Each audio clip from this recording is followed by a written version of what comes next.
Mes chers frères et sœurs dans le Seigneur, comme d'habitude, bino to misana kolanda ngai,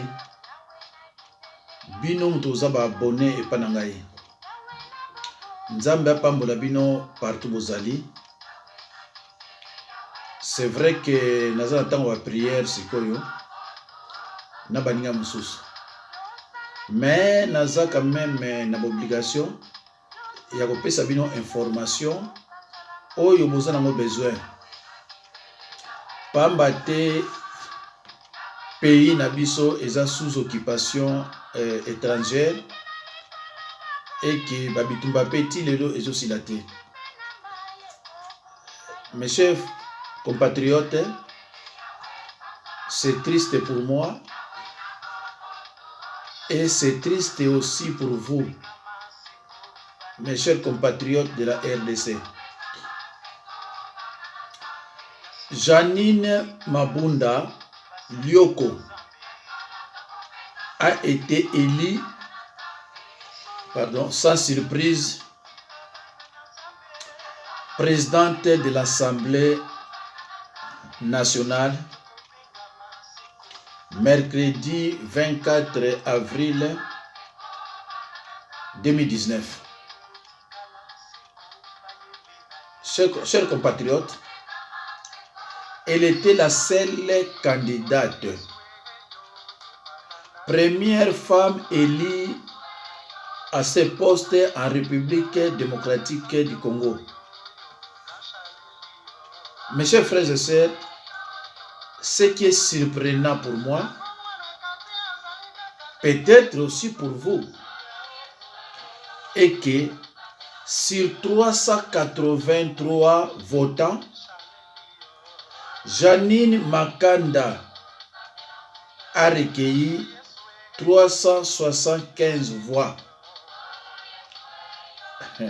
Nayebi te bino mutozo landa, bino pe mutozo comprendre. Nayebi te soki ndeko Chilombo ako gouverner ndenge nini. Nayebi te soki comprendre nga ndeko na ngai, bandeko na ngai, na kati na liloba pe na kati ya physique. Je reprends et je répète, sur 383 votants, Janine Mabunda Lioko a recueilli 375 voix. Et faites un peu la différence là où vous êtes, mes chers compatriotes. Donc, na 383 moins 375, donc 8 voix comme tu vas voter. Et je me demande personnellement, ce qui 383 au union sur ce bazar FCC. Et ça vraiment bandeko, et ça impossible pour na 383 votants. Janine Mabunda Lioko a recueilli 375 voix. Bandeko nanga bandé lisusu. Sur 383 votants, on va voter. C'est-à-dire, on va voter dans l'Assemblée nationale. Batout nyon au total, on va voter, parce que 383. Et dans 383, on a, chers compatriotes, 375 voix. Va voter Janine Mabunda Lioko comme présidente de l'Assemblée nationale de la RDC. Donc, lorsqu'on essaye de faire la différence, 383 moins 375 voix, et les autres, il y a 8 voix. Vous pouvez comprendre. 383 où il va voter. 375 voix. Va voter Banyonso, Janine Mabunda Lioko. Donc 8 voix Oyo va voter Yete Naïbite Soubazaba Nani. Je me demande l'Assemblée Bangala baza combien? Bakivusien baza combien? Bato bandundu baza combien? Congo baza combien? Baninga na biso ya Maniema baza combien? Bandeko na ngai ya Kisangani baza combien? Bandeko nayebi te so bino zo comprendre. Pote soki bandeko na biso ba Congo baza kuna, bandeko na biso Équateur baza kuna, bandeko na biso Kisangani baza kuna, bandeko na biso bandundu baza kuna, bandeko na biso Kinshasa baza kuna, bandeko na biso ya Kivu, Kindu, Goma, Ituri. Bandeko nayebi te soki biloko na solo bana bino bandeko po vérifier ngo, mais boza na bitili songa na lobby, ce n'est même pas la peine de vérifier. Donc ngai naza musala na Nzambe. Soki na ye na lobby, c'est que le Cameroun na lobby za solo. 383 bat ba voter. Tout le monde en français. 383 Congolais ba voter dans l'Assemblée. Na 383 wana 375 ba voter Janine Mabunda Lioko. Donc ba voter était kaka 8. Bande kolanga. Chers compatriotes. Na éviter ceux qui mais ba chiffre nous pesa bino eza solo. Ba chiffre nous pesa bino eza solo. Mais nous ne comprenons pas. Donc, l'Assemblée, Bakongo Bazate, Bangwandi, Bambunza, Badibinza, Bangonso Bazate,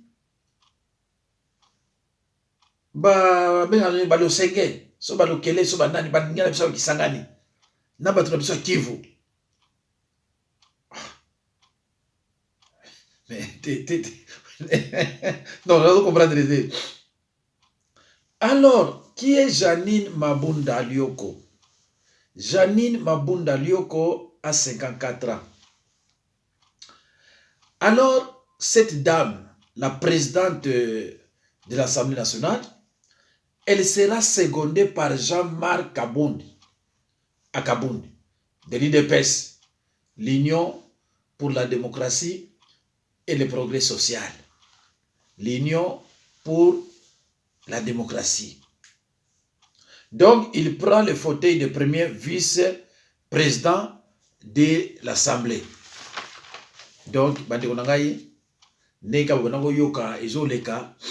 et maintenant, c'est confirmé que ndeko nani leki na biso nani ya na bino Kabondo wa Kabondo petit wana utamboka na sali kutu 10 ans na bakati bakini te petit wana pesa na tala diplôme moko te ya université ou à cause de la vice-président ya assemblée bato mayeli bazali mais c'est comme ça et c'est comme ça bandeko ngai leki oyo Kabondo na ebité mais phase entre Katangé ou bien Muluba.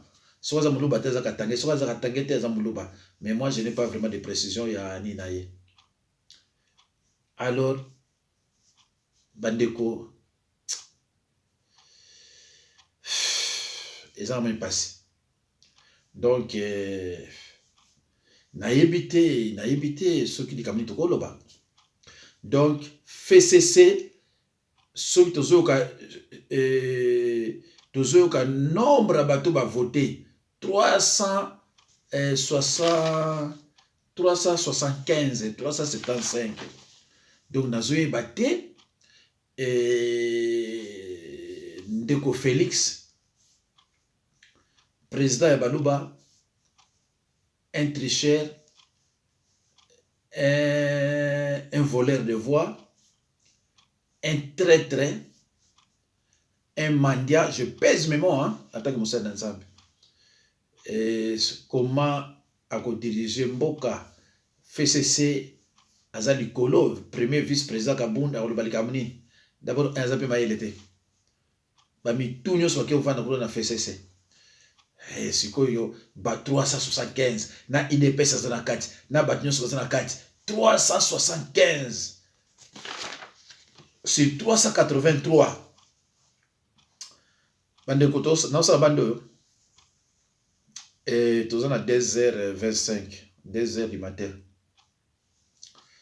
et bande konangai eza ma passe donc bateau nyonso boyoki wana et Janine Mabunda Lyoko, il semblerait qu'elle a commencé sa carrière professionnelle en 1988 à la Citibank Congo, où elle a œuvré durant 5 ans comme gestionnaire de comptes, chargé des relations avec les grands comptes et analystes crédit.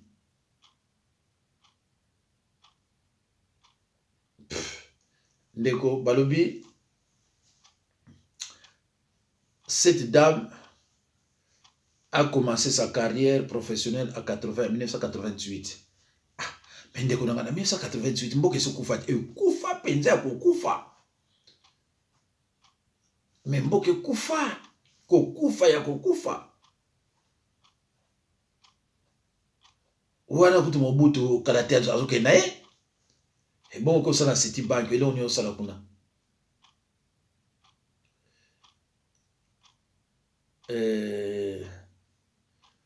Bandeko information tozu ya wana Janine Mabunda Lyoko a commencé sa carrière professionnelle en 1988 à la Citibank Congo, où elle a œuvré durant 5 ans comme gestionnaire de comptes. On nous apprend encore que de 1997 à 2000, elle a été conseillère du gouverneur de la Banque centrale du Congo, BCC. Donc, Wanasiko Kabila ye, de 97 à 2000, Azaki conseillère et gouverneur de la Banque centrale. Biloko yondeko, eza difficile à vérifier. Binomo yebika ki mukiliso se baby nini ba CV komi ya ndenge na ndenge. Misuku tunanga ozongo te pona pesa bino be formation wana. Ndeko za mawa pesa pasi. Na minute ndeko na ngai na otezo information mususu ke 10 morts dans des affrontements armés à Ituri.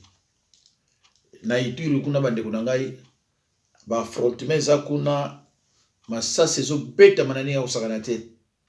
Donc na air na zoka information et y a 10 morts. Et sikoyo na ebite soki combien déjà bakufi. Ndeko nanga soko nazo pesa bino information les aga presque exact. Alors bande kuna ngai batu bakendaki Kinshasa baluba bakendaki soki 2032 na 2032 wana 12 comme tu na ba diplôme les restes ba venturier Kamere a bloqué bango il paraît hein je précise nabi il paraît 12 comme tu na ba diplôme. Les restes, soit des acheteurs, soit des bambrouillères, soit des banani. Alors, tant que vous avez 12 wana, les restes, on a mis kimi, bazoni, zoni, bango, bakoto. Bamusubo yoga il faut pas reprendre les cours à droit, parce que kuna ezaki blagité. Alors, bande konangai, voilà à peu près ba information oyo ngana zui pour na pesa bino. Ndeko na ngai batu nyonso baza na assemblée batu nyonso yoki ba voter basali vote kuna mutu moko aza na mort du prochain azate mutu aza na mort du prochain bandeko na ngai azate. C'est vrai que fona pesa ta verset moko Bible bibina biso na 1 Corinthiens 13:13 et loko eleki amour bandeko na ngai azate. Mais tozo vivre na batu oyo baza na amour atamukete.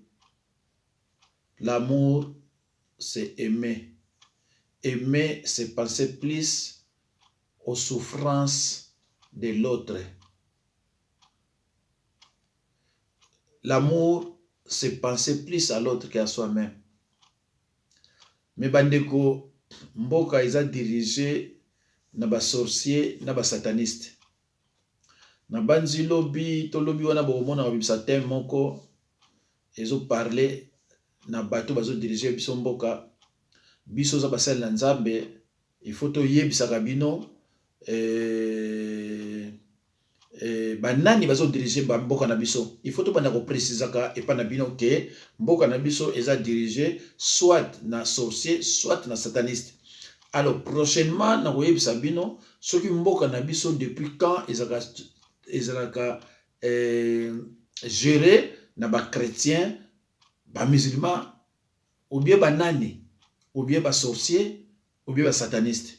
Donc na banzi to koma mardi te na ko meka ko bimiselo ko ndengo na bandeko na ngai. Alors bandeko na lingina bwa kila bino suba ma flash moko. Mikolo koya soki anote anezoya. Risque ya bitumba moko ya makasi ekoko na mboka na biso.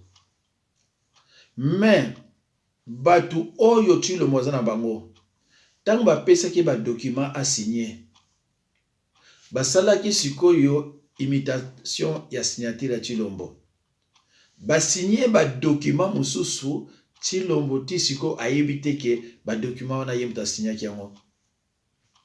Biso za basali na nzambe ezana batu ba se confier na biso mingi ke na bino. Donc il y a des dossiers que l'autre là ayebi yango te.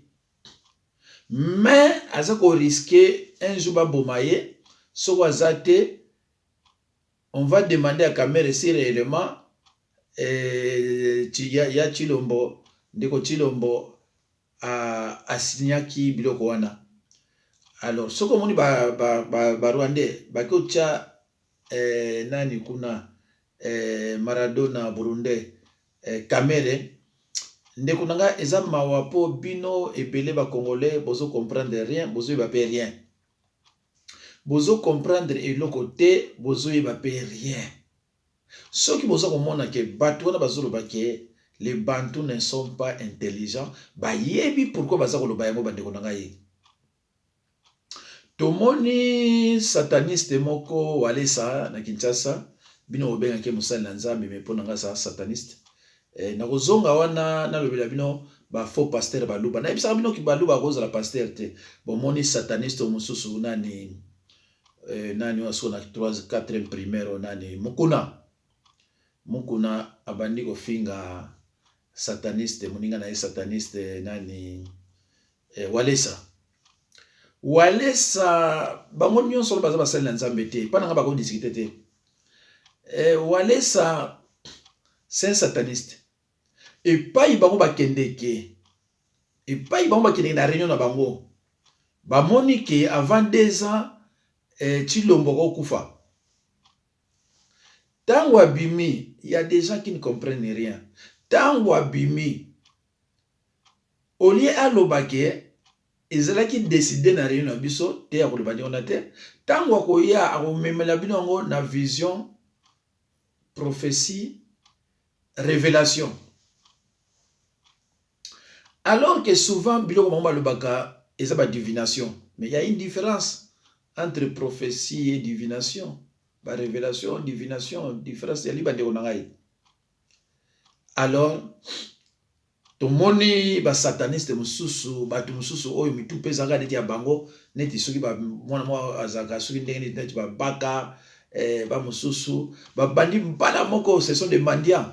Na ba mukunda ba bandi mbala moko ko condamner Walesa. Bande onangai. Yo mutozo landa ngai. Soki osabona na nupa ngai te. Ozana ba retard luka ozala abonné. Parce que si vous abonnez, jour makama yokoya, oko revenir na biloko nyonso nga na lobaka. Tango na lobaka ke fayulu aza ya nzambe. J'étais le premier, le seul pasteur. Dans le bagaté, il y a révélation. Non, non, non. Ngam dans le lobby. Naye pour la deuxième fois, il y a Fayoulou dans le candidat commun au Yabiso. Batu nyonso ero bazolo bate. Tango bakena Genève, malobonga bana ko loba awa eko landa kuna ekokisa maka. Ti bozo mona o ezo lekala sikoyo kuna tu wana eza nzambe te boko yeba ndenge makambo leka. Alors na moni bato no finga batu moko ba ipeli lo bate ni tu baka ba dani tout ça bino bo congolais boko mise bato ebele basala nzambe eza pasia bakanga ina président tout ça eza ba langage ba mandia bakanga wale sa basala eboye o mususu no lino longo nani muneno yo boxer wana mukuna un sataniste encore toko sala boye mi bande ko nanga ngana lo na bino clairement que place ya Chilombo mbana liboso na lobaka ke place ya Chilombo eza soit na prison soit na exil soit na cimetière. J'étais clair hein. Na lobaki place ya Chilombo ekozala prison ou alors exil. Ce que exil te ekozala cimetière et na lobaki yango.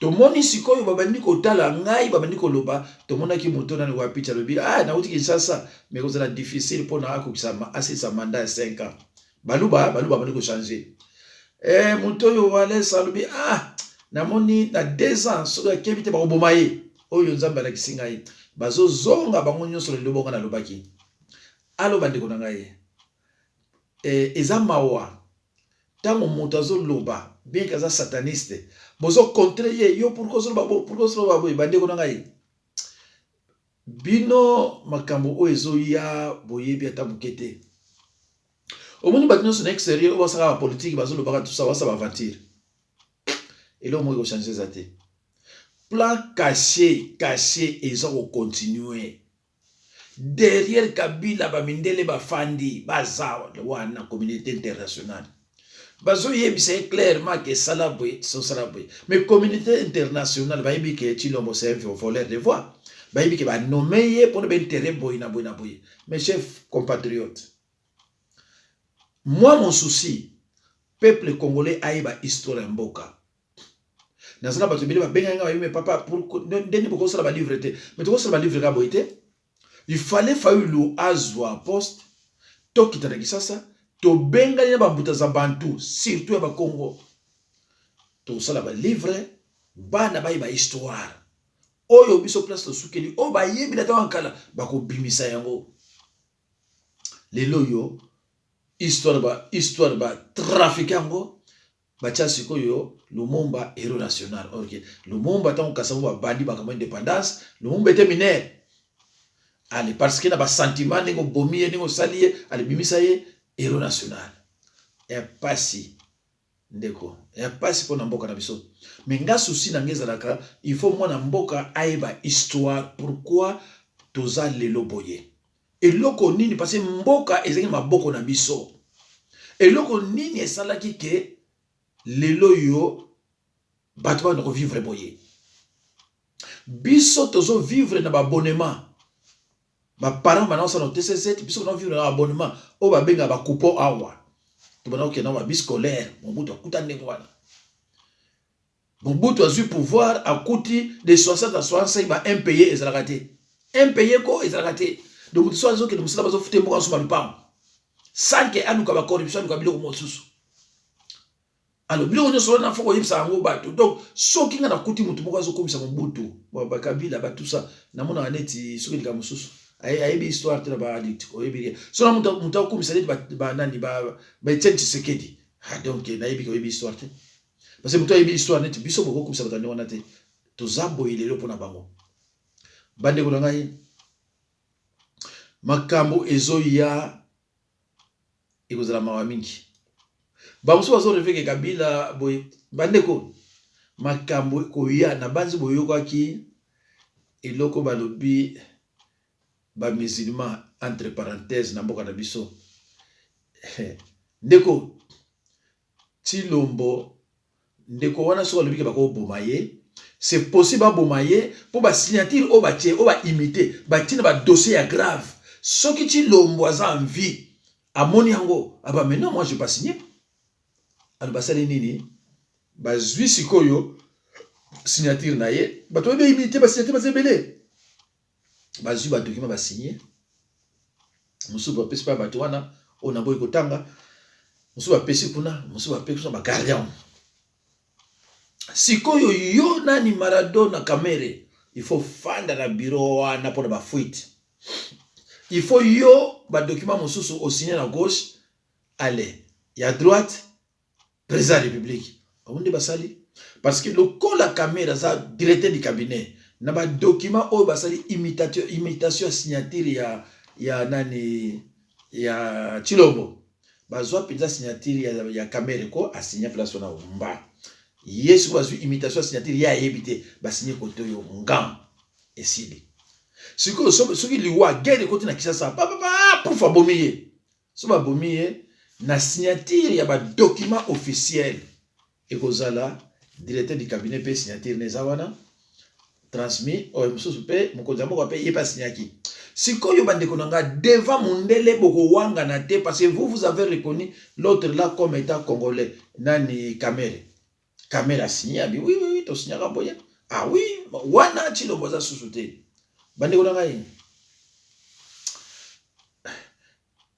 boko za surpris na yebisaka bino ke à l'époque ya mundele ayebaka que lorsque vous voulez détruire la RDC ou bien bolingo sala loko moko mabe pour na RDC koluka no mutu susute luka moluba yango balukiti donc bino bokanisa ke tant Kabila ye azui badi bangatie azui mususu na tie azui sikwa keke akembangu pa ya Chilombo atie mais bino kosalisa eza par hasard te. Ce sont des traîtres, ce sont des paresseux, ce sont des mendiants. Donc bilok ba qualité on bazana yango surtout ben on défaut ba qualité pendant on za ba qualité donc mundele ayebi soki bolingo bomba mboka ya RDC soki bolingo sala RDC mabe ko kende mosikate ko kende kaka ko zwa moluba MNC ya lumumba na bo kumisa na sala ka ba mindele ba catholique ba sala ka nani na abimalula apona ko combattre na bako pour indépendance ba pesi yango nani Lumumba. Mais Lumumba, tant que pas Kwame Nkrumah, tant que Zongi, il était humilié là-bas. Ah bon? Balbi kenne kota la kasavu, besoin idée kasavu, kenne zala pour rien. Tika makamo yo sala kawana. Ya ko luka ko bina na babar bozo ba droit ndenge moko. Mais tant que Lumumba zongi na Kinshasa a uti na kokuta na Kwame Nkrumah na réunion ya ba révolutionnaire africain. Qu'est-ce qui s'est passé? Tango ya ye mundele tama moniki Lumumba na imika abandi koloba ba Kongo bazoleka boye bayoka Lumumba zoloba azola ko indépendance ba kamba Lumumba yo parce que Lumumba banda botama 1058 Lumumba iba nene ka ba politique te Lumumba iba ina indépendance te sur les années Lumumba iko iba on a fait ya 58 wana ba kasawu ba siba kembi na makambo wana et c'est pour cela sikoyo Kasavu a eu le monde bon il a eu nini indépendance zelo kwa kitoko tika ko mela masanga avant ya koloba balongoni le mumba musala ba pesi mbongo te Kasavu azu mbongo ya bako ba pesi le mumba bi kende na dans les villes que nous le baké to kende biso na idée ya Kasavu pour indépendance kaka alors tant mondela moneke l'autre là a compris le mumba a compris il faut qu'on panza MNC baluka ina boy bisa baluka ina baluka ki Albert Kalonji a ses colonies Moluba tant Mobutu a eu pouvoir pour détruire le pays ba pesa ki nani ba pesa ki Tshisekedi d'ailleurs colonie Moluba mais qu'est-ce que vous ne comprenez pas bino bozo ezo kamusaka bino ndenge ba ko tswa Chilombo mais parce que boyebi histoire te biso to ba histoire to zo ba déjà ka ba ko zo traître tant que nous serions avec les Baluba rien ne marchera. De toute façon, situation oyo comme il est oyo pour nous répliquer aux mboka lisusu. Oui, tout est possible à celui qui croit, mais ça ne sera pas facile. Ça ne sera pas facile, mais tout est possible à celui qui croit. Le to kenela ndemwana. Bande kunanga ye. toza na tribu moko na mboka na biso oyo ezali baza ba congolais te. Ça m'étonnerait que baza ba congolais. Ah non. Yango wana omoni toka ima mongala azoloba ke ata kutu bobota makana kindoki yango le baloba basi na mibali 85% babota makana sorcellerie. Yango nozomona mitema eza ya mabe. Ndeko moko abenga ya papa yo bozota pasteur to sambela Tshilombo akufa na bipona ni abi non pasi lelo o bato bazomona eza pona bango. Comment ça se fait que batu basili na bango un muluba qui se présente pour protéger les criminels. Donc de ba bomba ki ba Congo ndengwana pona ye Tshilombo na baluba bazomona normal. Mais bazomona normal. Alors motema wana na yebite so mutu faza na sorcellerie ou bien azala sataniste. Alors bandeko nanga vraiment je crois que vous êtes suffisamment éclairé na ona yek de koyeb sabino na suki wana Nzambe vraiment apambola bino tokutani mbala ya sima. Nzambe apambola bino bandeko nyonso balinga koyoka ngai, bandeko nyonso balinga ngai, bandeko nyonso oyo bayoka ngai balinga bana nanga tuta. Nzambe apambola bino, Nzambe ya lola apambola bino. Tout est possible à celui qui croit. Je vous assure que na Nzambe tozobelelaka butu moi. C'est vrai que c'est difficile, mais tu peux récupérer mon cannabis. Pose à biso. Pose à biso. Bandeko. Natiki bino. Nzambe apambola bino. Ezaki moninga wa bino.